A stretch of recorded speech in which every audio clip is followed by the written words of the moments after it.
بسم اللہ الرحمن الرحیم۔ السلام علیکم ڈیئر اسٹوڈینٹس، میں امید کرتی ہوں آپ سب لوگ اللہ تعالیٰ کے فضل و کرم سے بالکل ٹھیک ہوں گے۔ میں ہوں آپ لوگوں کے ساتھ ایجوکیشن پوائنٹ سے، جہاں ہم کر رہے ہیں اردو کا کام، اور ہمارا آج کا ٹاپک ہے مضمون، جس کا عنوان ہے ہمارے پاس قائد اعظم محمد علی جناح۔ تو آج کے لیسن میں ہم پڑھیں گے قائد اعظم کے بارے میں، قائد اعظم کی زندگی کے بارے میں، قائد اعظم نے کیا کیا کام کیے ہیں ان کے بارے میں۔ تو اس سے پہلے کہ ہم اپنے کام کی طرف جائیں، روزانہ کی طرف میں آپ سب سے کہنا چاہوں گی کہ اگر ابھی تک چینل کو سبسکرائب نہیں کیا تو جلدی سے چینل کو سبسکرائب کر لیں، تاکہ آپ کو آنے والی ہر نئی ویڈیو مل سکے۔ ساتھ ہی ساتھ ویڈیو کو لائک کریں، شیئر کریں اور ویڈیو کو اینڈ تک لازمی دیکھیں۔ تو اب بغیر ٹائم ضائع کیے چلتے ہیں ہم اپنے کام کی طرف۔ قائد اعظم محمد علی جناح۔ پیدائش: بانی پاکستان قائد اعظم محمد علی جناح 25 دسمبر 1876 کو کراچی میں پیدا ہوئے۔ ان کے والد پونجا جناح چمڑے کا کاروبار کرتے تھے اور وہاں کے بڑے تاجروں میں شمار ہوتے تھے۔ اب یہ تو تھی ان کی پیدائش کا کام، پیدائش کا تھوڑا سا انٹروڈکشن، یعنی کہ وہ کہاں پہ پیدا ہوئے اور ان کے والد جو تھے وہ کیا کام وغیرہ کرتے تھے۔ ابتدائی تعلیم: محمد علی جناح کو 6 برس کی عمر میں کراچی کے ایک سکول میں داخل کروایا گیا۔ انہوں نے 1 سال ممبئی کے ایک سکول میں تعلیم حاصل کی۔ 1891 میں وہ مشن ہائی اسکول کراچی میں داخل ہوئے اور یہاں سے میٹرک کا امتحان پاس کیا۔ اس وقت آپ کی عمر 16 سال تھی، یعنی قائد اعظم نے بہت ہی چھوٹی سی عمر میں جو ہے وہ میٹرک کر لیا تھا، یعنی کہ 16 سال کی عمر میں وہ میٹرک کا امتحان جو ہے وہ دے چکے تھے اور پاس کر چکے تھے۔ اعلیٰ تعلیم: آپ کے والد آپ کو اپنے کاروبار میں لگانا چاہتے تھے، لیکن قدرت کو کچھ اور منظور تھا۔ آپ کے والد نے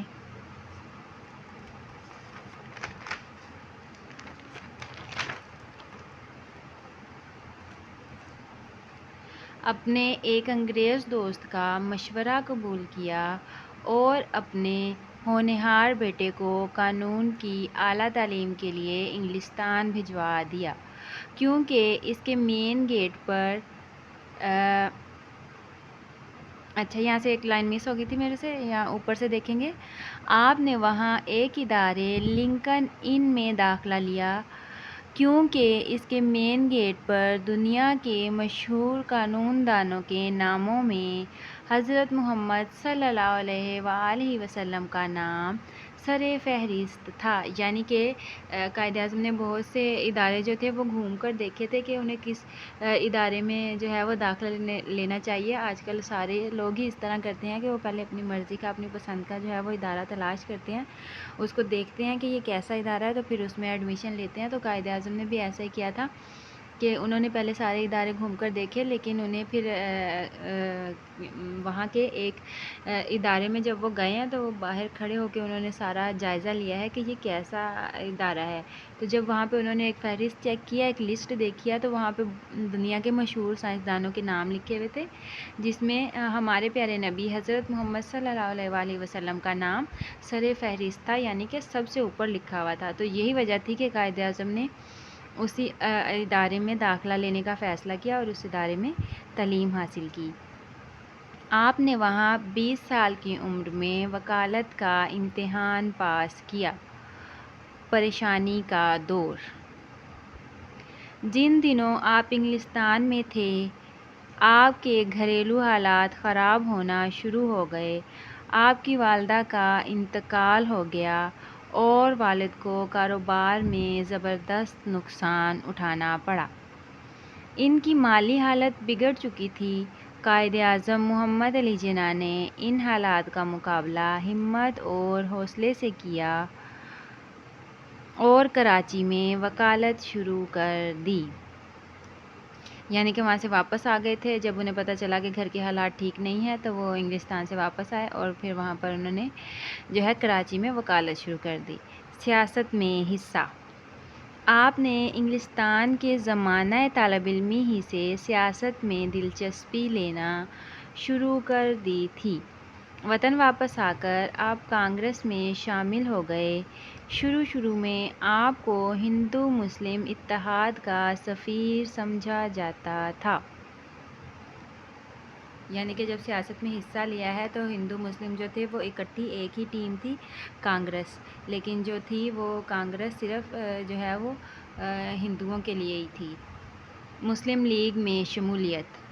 جلد ہی آپ نے محسوس کیا کہ کانگریس صرف ہندوؤں کی نمائندہ جماعت ہے جسے مسلمانوں کی بہتری کا کوئی خیال نہیں۔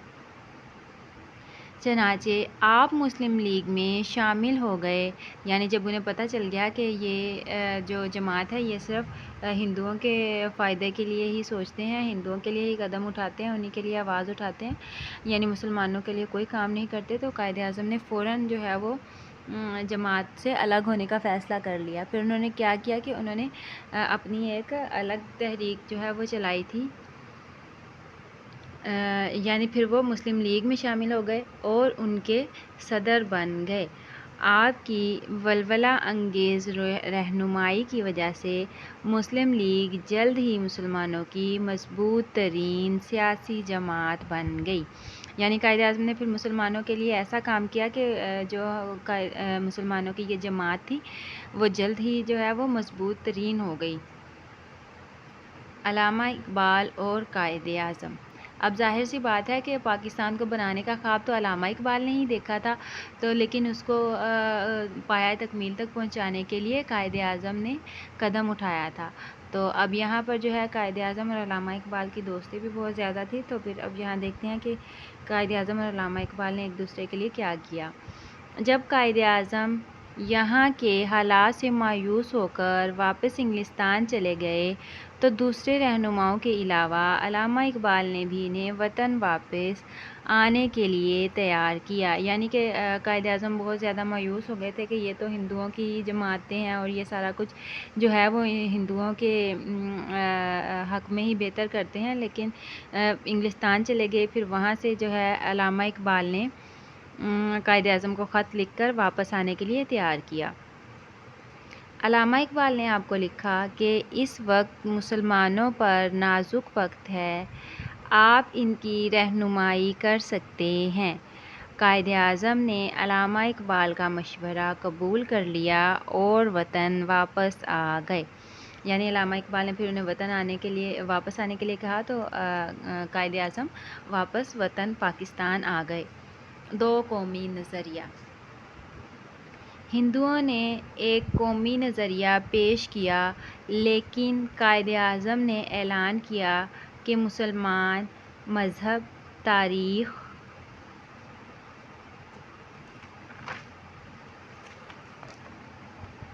لباس، تہذیب، زبان، غرض ہر لحاظ سے ہندوؤں سے الگ قوم ہے، یہاں تک کہ ہندو گائے کو پوجتے ہیں اور مسلمان گائے کا گوشت کھاتے ہیں، تو پھر دونوں قومیں کس طرح اکٹھی رہ سکتی ہیں؟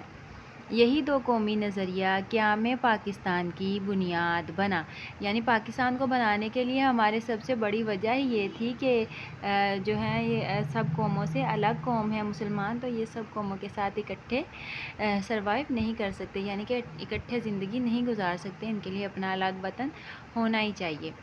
قرارداد پاکستان اور قیام پاکستان، یعنی کہ پھر قرارداد پاکستان پیش کی گئی تھی، پھر اس کو منظور کروایا گیا تھا، پھر اس کے بعد جو ہے پاکستان کا قیام عمل میں آیا تھا۔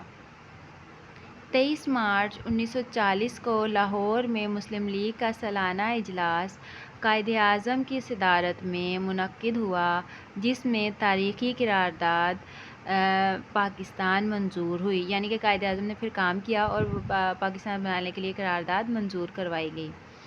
آخر کار قائد اعظم کی انتھک کوششوں کی وجہ سے 14 اگست 1947 کو پاکستان دنیا کی عظیم ترین اسلامی سلطنت کی صورت میں دنیا کے نقشے پر ظاہر ہوا۔ قائد اعظم پاکستان کے پہلے گورنر جنرل مقرر ہوئے۔ تو پھر پاکستان قائد اعظم نے کیا کیا کہ قرارداد منظور کروائی. پھر اس قرارداد کو پایہ تکمیل تک پہنچانے کے لیے، پاکستان بنانے کے لیے قائد اعظم نے دن رات محنت کی، اور بہت زیادہ کوششوں کے بعد پاکستان جو ہے وہ 14 اگست 1947 کو ایک سلطنت کے طور پر ساری دنیا کے سامنے آ گیا.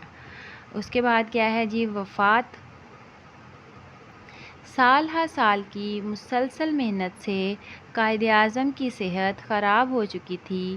وہ بیماری کی حالت میں بھی لگاتار محنت کرتے رہے، جس کے نتیجے میں آپ 11 ستمبر 1948 کو وفات پا گئے. آپ کا مزار کراچی میں ہے. یعنی کہ پاکستان بننے کے بعد آپ اس کو اتنا اسٹیبلش نہیں کر پائے تھے، جلدی قائد اعظم کی ڈیتھ ہو گئی تھی. تو پھر کیا ہوا تھا کہ پاکستان قائد اعظم کوشش کر رہے تھے کہ پاکستان کو بنانے کے بعد بھی جو ہے وہ میں اس کو تھوڑا سا اسٹیبلش کر دوں، لیکن وہ دن رات سخت محنت کی وجہ سے ان کی طبیعت پہلے ہی ناساز ہو چکی تھی.